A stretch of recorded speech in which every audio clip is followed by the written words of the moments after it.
오늘 성경 말씀 요한복음 17장 20절에서 26절까지의 말씀입니다. 요한복음 17장 20절에서 26절까지 말씀 제가 봉독하도록 하겠습니다. 내가 비옵는 것은 이 사람들만 위함이 아니요 또 그들의 말로 말미암아 나를 믿는 사람들도 위함이니 아버지여 아버지께서 내 안에 내가 아버지 안에 있는 것 같이 그들도 다 하나가 되어 우리 안에 있게 하사 세상으로 아버지께서 나를 보내신 것을 믿게 하옵소서. 내게 주신 영광을 내가 그들에게 주었사오니 이는 우리가 하나 된 것 같이 그들도 하나가 되게 하려 함이니이다. 곧 내가 그들 안에 있고 아버지께서 내 안에 계시어 그들로 온전함을 이루어 하나가 되게 하려 함은 아버지께서 나를 보내신 것과 또 나를 사랑하신 같이 그들도 사랑하신 것을 세상으로 알게 하려 함이로소이다. 아버지여 내게 주신 자도 나 있는 곳에 나와 함께 있어 아버지께서 창세 전부터 나를 사랑하심으로 내게 주신 나의 영광을 그들로 보게 하시기를 원하옵나이다. 의로우신 아버지여 세상의 아버지를 알지 못하여도 나는 아버지를 알았사옵고 그들도 아버지께서 나를 보내신 줄 알았사옵나이다.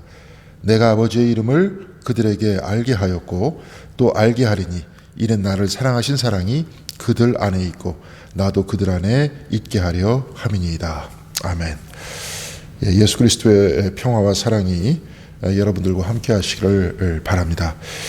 절기상 오늘이 부활절입니다. 그런데 장로님들과 협의해서 같이 모여서 부활을 축하하는 것이 좋겠다고 해서 우리가 다시 만나는 4월 26일을 부활절로 지키기로 했습니다.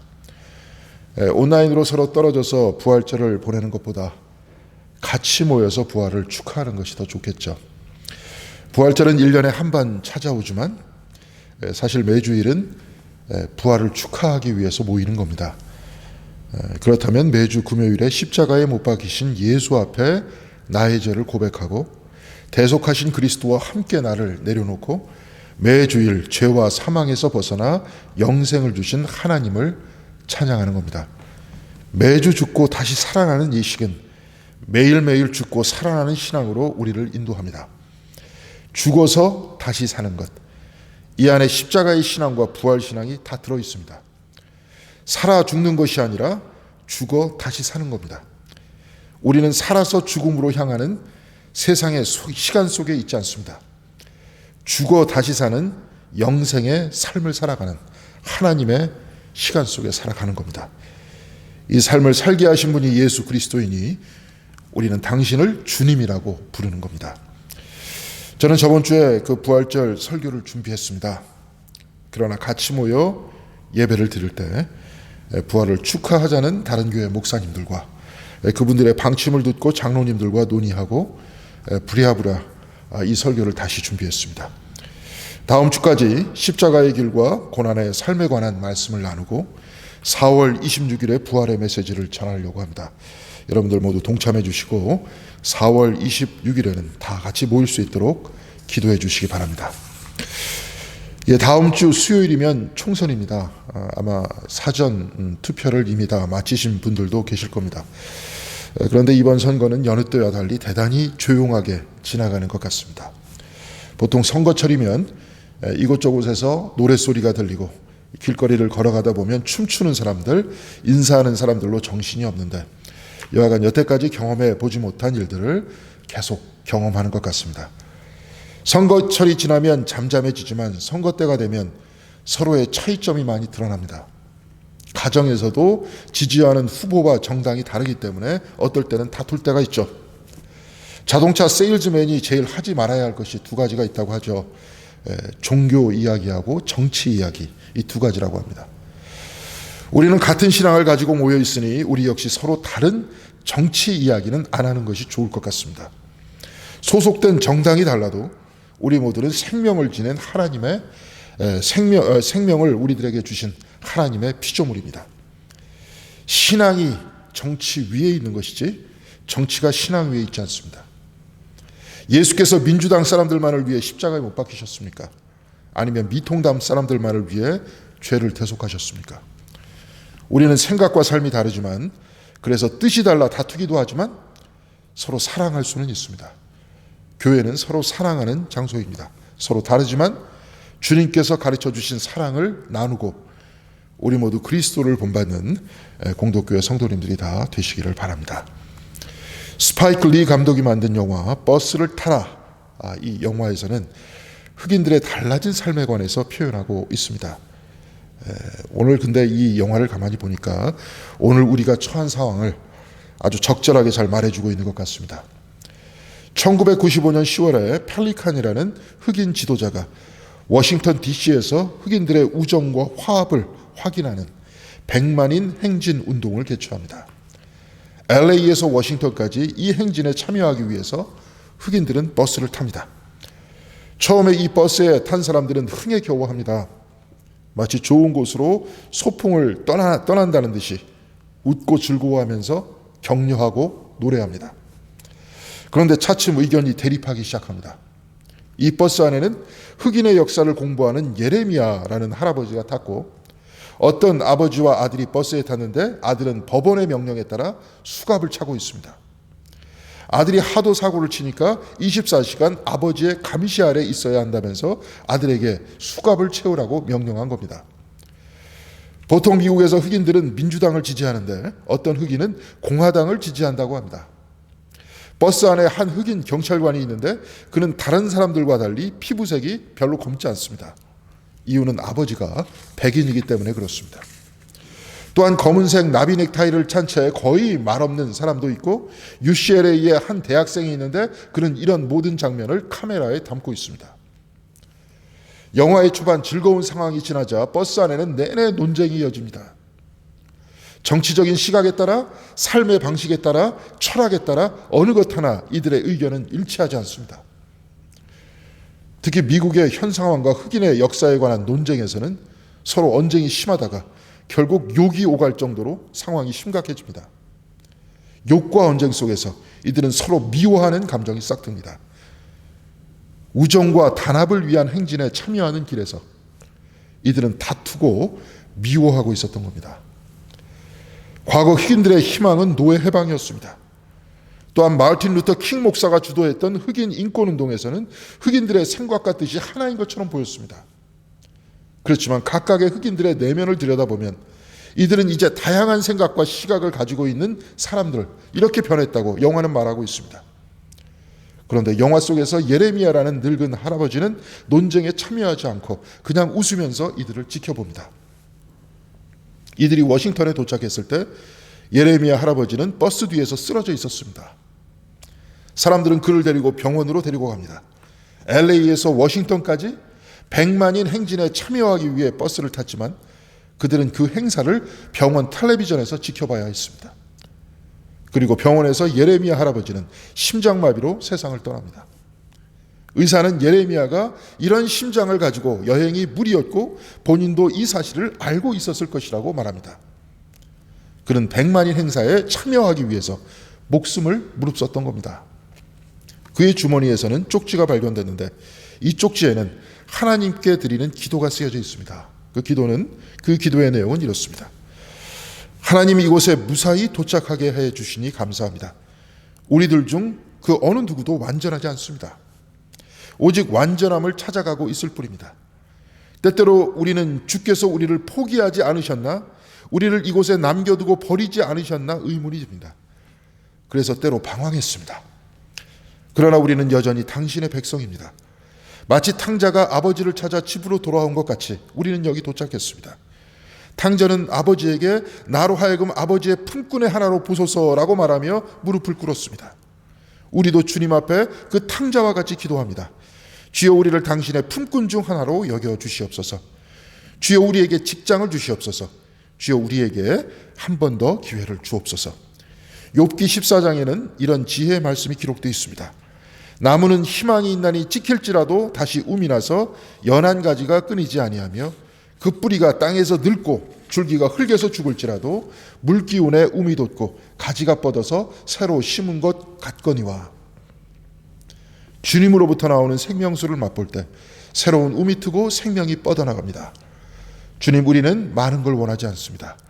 우리는 주님의 생명수조차도 받을 자격이 없는 사람들입니다. 대신 당신으로부터 나오는 그 생명수의 향기, 생명수의 냄새만을 맡아보기 원합니다. 이 기도를 들어주셔서 감사드립니다. 예수 그리스도의 이름으로 기도합니다. 아멘. 차 안에서 다투던 사람들은 모두 완벽한 사람들이 아니었습니다. 다툰 이유는 이들이 서로 단지 또한 달랐기 때문에 다툰 겁니다. 이들 모두는 오로지 완전함을 찾아 나가고 있을 뿐이었습니다. 우리들도 마찬가지입니다. 우리 역시 완전함을 찾아 나가는 죄 많고 문제 많은 사람들일 뿐입니다. 그런데 때로 탕자와 같이 아버지 집을 찾아서 집으로 돌아갑니다. 욥기의 말씀과 같이 나무가 찍히고 쓰러져도 물이 있어 다시 움이 트는 것과 같이 주님의 생명수는 절망과 쓰러짐으로 쓰러짐으로부터 새 생명이 솟아나게 한다고 말씀하고 있습니다. 그렇지만 인생에 있어서 수많은 좌절과 잘못을 저지른 흑인들은 주님의 생명수를 받을 자격이 없다고 하면서 단지 그 향기, 그 냄새만을 맡게 해달라고 간청합니다. 참으로 가슴 아픈 구절이죠. 그리고 한 번 더 기회를 달라고 합니다. 애잔한 말입니다. 죄의 고백이기도 하지만 미국 사회에서 눌림을 받고 있는 흑인이 한 번 더 기회를 달라고 하니까 참으로 안타까운 마음이 듭니다. 그런데 기독교는 역설적입니다. 자신의 잘못을 주님 앞에 내놓을 때 바로 그때 주님을 만나는 겁니다. 바로 그때 주님께서는 오십니다. 깊은 데다 그물을 내려 고기를 잡으려고 했을 때 베드로는 믿음에 의지한다고 하면서 그물을 던지죠. 그때 엄청난 물고기가 잡혔습니다. 이때 베드로는 무릎을 꿇고 고백합니다. 주여 나를 떠나소서 나는 죄인입니다. 이때 주님께서는 베드로에게 말씀하십니다. 너는 이제부터 사람을 낳는 어부가 되리라. 바디메오를 여리고의 길 위에서 만났을 때 주님께서는 말씀하십니다. 무엇을 원하느냐? 바디메오는 대답합니다. 주여 보기를 원하나이다. 이때 주님은 말씀하시죠. 내 믿음이 너를 구원하였다. 믿음은 자기 자신을 보는 눈입니다. 내 죄를 본다는 것은 나를 누르고 나를 학대하면서 죄책감을 가지고 살라는 말이 아닙니다. 내 자신의 한계와 내 부족함을 내가 알 때 그때 마침내 주님을 만날 수 있다는 겁니다. 그래서 성경을 보니까 병든 자가 예수를 만났고 장님이 만났고 절름발이가 만났습니다. 온전하다는 바리새인과 사두개인은 예수를 보아도 만나지 못했습니다. 자기가 우월하다고 생각하면 결코 예수를 만날 수 없습니다. 그래서 회개의 기도와 한 번 더 기회를 달라는 예레미야 할아버지의 기도는 그래서 주님의 사람이 되는 가장 중요한 기도인 겁니다. 서로 다투고 싸우던 중에 갈라지고 상처를 입었지만 기도문을 남긴 예레미야 할아버지의 기도를 다시 생각하면서 버스를 탔던 사람들은 워싱턴의 링컨 기념관으로 찾아갑니다. 그리고 그곳에서 아들의 수갑을 채운 아버지는 수갑을 풀어서 기념관에다 놓고 비록 완전하지 못하지만 서로를 이해하고 인정하면서 워싱턴을 떠납니다. 내가 죄인이니 나는 완전할 수 없습니다. 나는 완전하지 못하지만 예수 그리스도의 사랑과 용서, 그 은혜를 통해서 완전을 향해서 나아가는 것, 바로 이것이 신앙인의 삶의 모습인 겁니다.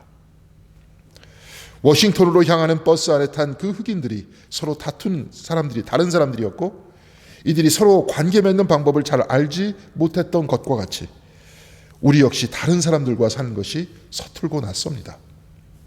완전하지 못하기 때문에 그렇습니다. 완전하지 못한 우리는 실수하고 남에게 상처를 줍니다. 때로 사랑한다고 하지만 남들이 바라지도 않고 원하지도 않는 것을 사랑이라고 하면서 받아들이라고 합니다. 오늘 우리가 읽은 본문은 예수께서 붙잡히시기 직전 제자들을 위해서 하나님께 중보기도를 드리는 장면을 보여주고 있습니다. 예수의 제자들을 보면 대단히 다양한 사람들이라는 것을 알 수 있습니다.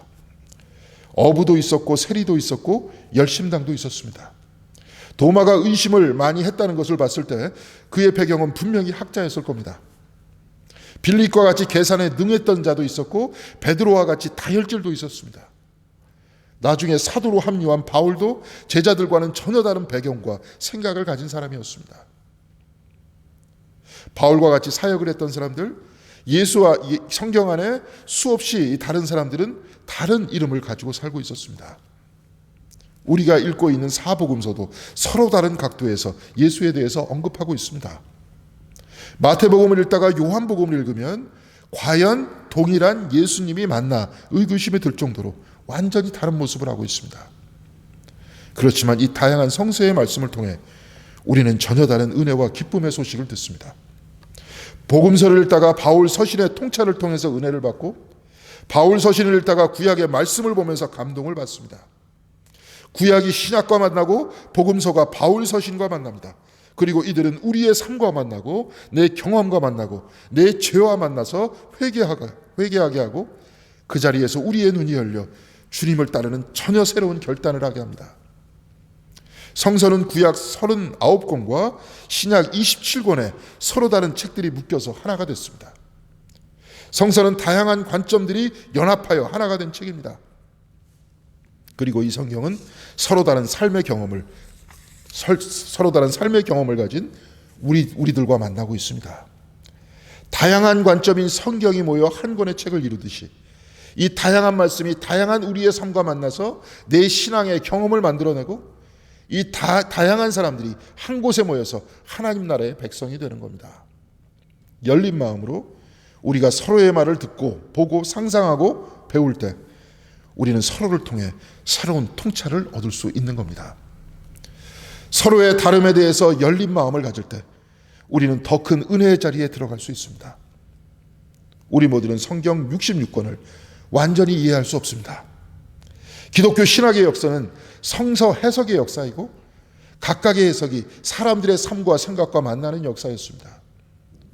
모두 완전하지 못하지만 말씀이 육신이 되신 그리스도를 향해서 십자가 위에서 이제 다 이루었다고 하시는 예수를 향하여 발걸음을 옮기는 삶의 과정이 신앙생활인 겁니다. 독일의 신학자 디트리히 보네프는 Life Together, 함께하는 삶이라는 책에서 이보다 한 걸음 더 나아가서 원수들과 같이 사는 삶이야말로 기독교인들이 함께하는 삶이라고 했습니다. 이 책에서 그는 이렇게 얘기하고 있습니다. 예수께서는 적들 한복판에서 삶을 사셨다. 종국에 가서는 제자들도 예수를 버렸다. 십자가 위에서 당신께서는 완전히 혼자이셨으며 죄인들과 범죄자들에 둘러싸이셨다. 그런데 바로 이것을 위해 당신께서는 오신 것이다. 곧 적들에게 하나님의 평화를 선포하시기 위해 오신 것이었다. 그래서 기독교인들도 세상과 분리된 은둔의 삶을 사는 것이 아니라 적들 한복판에 삶을 살고 있다. 하나님의 나라는 우리와 적들 사이에 있다. 이 고난을 견뎌내지 못한다면 그리스도의 나라에 합당하지 않은 것이다. 친구들 사이에 있기를 원하거나 장미나 백합 사이에 있기를 원하거나 나쁜 사람이 아닌 좋은 사람들 사이에 있기를 원할 때 우리는 그리스도께서 사셨던 것과는 반대의 삶을 살고 있는 것이다. 비록 우리가 그와 같이 나쁜 사람 안에 살면서 평화를 선포할 용기는 많지 않지만 그의 통찰을 통해서 우리는 예수께서 이 땅에 오신 목적을 깨닫습니다. 그리스도께서는 죄인과 범죄자들에게 병자와 때로는 예수와 적대했던 바리새인과 사두개인들 그리고 헤롯과 빌라도에게 하나님의 평화를 선포하기 위해 오신 것입니다. 그래서 보네퍼는 예수께서 계신 곳은 장미와 백합이 핀 안락하고 아름다운 자리가 아니라 적들에게 둘러싸인 십자가였다고 말하고 있습니다. 이 십자가 위에서 하나님의 평화가 선포됐습니다. 바로 이것이 Life Together, 함께하는 삶이라는 겁니다. 나와 다른 생각으로 때로 나에게 고난을 가하는 그 사람들 사이에서 평화를 선포하고 이 평화를 만들어가는 바로 그 삶. 비록 완전하지 못하지만 때로 우리가 이 삶을 이루다가 울고 쓰러지고 다치지만 그 위에 하나님의 나라가 건설된다고 보네퍼는 말하고 있습니다. 그렇다면 하나님 나라는 적들과 원수들 앞에서 평화를 선포하고 이 평화를 만드는 그 과정 속에 있습니다. 보네퍼는 2차 대전 중 나치의 억압을 피해 미국으로 가서 그 좋은 머리로 충분히 연구 생활을 할 수 있었음에도 불구하고 독일로 돌아왔습니다. Life Together, 함께하는 삶을 실천하기 위해서 그랬던 겁니다. 예수의 제자란 함께하는 삶을 살아가는 사람들입니다. 우리와 생각이 다르고 뜻이 다르고 의견이 다른 사람들 사이에서 평화를 선포하는 일입니다. 그리고 이 평화와 화해를 위해 일하는 사람이 십자가에 달린 예수를 따르는 당신의 제자라는 겁니다. 오늘 우리가 읽은 본문 21절에서 26절까지 가장 많이 언급된 그리스도의 말씀은 하나됨입니다. 예수께서 잡히시기 전에 최후에 하나님께서 드리셨던 그 기도는 하나 되게 해달라는 간절한 기도였습니다. 그런데 하나 되기 위해선 전제가 있습니다. 아버지여, 아버지께서 내 안에, 내가 아버지 안에 있는 것과 같이 그들도 다 하나가 되어서 우리 안에 있게 하사 세상으로 아버지께서 나를 보내신 것을 믿게 하옵소서. 온전함을 이루어 하나가 된다는 표현을 영어 성경인 NIV 성경에서는 이렇게 표현하고 있습니다. May they be brought to complete unity. 그들을 온전히 연합하게 하소서. 온전히 하나 된다는 것은 온전히 연합한다는 겁니다. 여기선 완전이라고 하지 않고 온전이라고 했습니다. 영어로는 perfect unity가 아니고 complete unity입니다. perfect가 아닌 complete입니다. perfect란 이미 완전하게 되어 있는 것이고 complete는 완전히 되어가고 있는 겁니다. 그래서 완전히가 아니고 온전이라는 표현을 썼습니다. 우리는 완전히 하나 될 수 없습니다. 가정 안에서도 다 다른 생각과 삶의 방식과 성격을 가지고 있습니다. 완전하신 분은 하나님 한 분이고 다 이루신 분은 그리스도 예수 한 분뿐입니다. 그렇듯이 우리는 오직 예수 그리스도와 하나님을 향해 가는 사람들일 뿐입니다. 제자들은 서로 달랐지만, 그리고 우리도 서로 다르지만 우리 삶의 모범이 되시고 목적이 되시는 예수 그리스도를 본받아 하나님 안에서 온전히 하나 되는 신앙의 길을 걸어가야 하는 겁니다. 버스를 타라 해서 예레미야 할아버지의 기도와 같이 우리 모두는 완전하지 않습니다. 다만 그 완전함을 위해 걸어가고 있는 사람들일 뿐입니다. 세상은 대립하고 갈등합니다. 오늘날 뉴스와 신문만 해도 어지러운데 이제는 유튜브에서 서로의 주장을 펼치고 있습니다. 가짜 뉴스가 분명한데도 나와 생각이 비슷한 사람이 주장하면 맞다고 하면서 여기저기 퍼날르고 있습니다. 하나됨의 길이 아니라 나누어지고 갈등하는 길입니다. 우리는 하나됨의 길을 걸어가야 합니다. 이 길이 힘들다고 해도, 그래서 걸어가기 힘들다고 해도 그래도 우리는 기도할 수 있습니다. 화해할 수 있는 용기와 지혜를 달라고 주님께 기도할 수 있습니다. 우리는 말씀을 읽고 묵상할 수 있고 책을 읽고 토론하며 대화할 수 있습니다. 우리는 지지하는 정당도 다르고 사람도 다릅니다. 생각도 다릅니다. 그런데 다른 우리들이 이렇게 온라인으로 그리고 머지않아 같이 모여 예배를 드릴 것입니다. 공덕교회는 도시의 교차로 위에 있습니다. 수많은 사람들이 교회 앞을 오갑니다. 다양한 사람들이 다양한 생각과 뜻이 교차되고 만나고 흩어지는 이 사회에서 우리들은 이 다양성을 주시하고 우리 모두를 하나로 만드시는 하나님을 바라보아야 합니다. 아직도 나와 다른 사람들에 대한 이해가 부족한 우리들은 그리스도와 같이 하나님께 기도해야 합니다. 우리는 아직 하나 되지 않았고 하나 되는 과정 안에 있고 완전하지 않았고 완성되는 과정에 있습니다. 2000년 전 제자들을 온전히 하나 되게 하시고 온 인류와 하나님 안에서 하나 되게 하기 위해 십자가를 지시고 그 길로 걸어가신 우리 모두의 주님, 또한 우리 모두의 스승 되시는 예수 그리스도를 본받아서 성령께서 우리 공덕교회 성도님들 모두와 함께 하시고 여러분들의 마음과 여러분들의 가정과 일터와 모든 인간관계 그리고 그 모든 것에 하나님 나라의 화해와 평화의 장으로 바뀌기를 주님의 이름으로 간절히 기원드리겠습니다. 기도하시겠습니다. 하나 되게 하시는 하나님 감사합니다. 비록 오늘 부활절 예배를 드리지 못하지만 모여 우리가 얼굴과 얼굴을 맞대어 보는 그 자리에서 주님의 부활을 통해 우리의 영생을 확인하는 날이 되기를 원합니다. 사회적 거리두기와 무거운 사회의 분위기에 우리 모두는 조금씩 지쳐가고 있습니다. 주여 우리 모두에게 힘을 주시고 용기를 더하여 주시옵소서.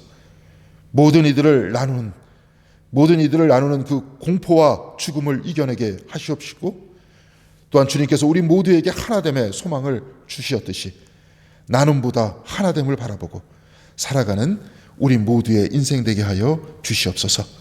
서로 다른 우리가 사랑으로 온전하게 되어가는 오늘의 말씀과 같이 날마다 한 걸음씩 용서하고 위로하시는 주님을 따라 우리의 삶도 언제나 사랑이 넘치는 삶이 될 수 있도록 주여 붙들어 주시옵소서. 이 모든 말씀 우리 주 예수 그리스도 이름으로 기도드렸습니다. 아멘.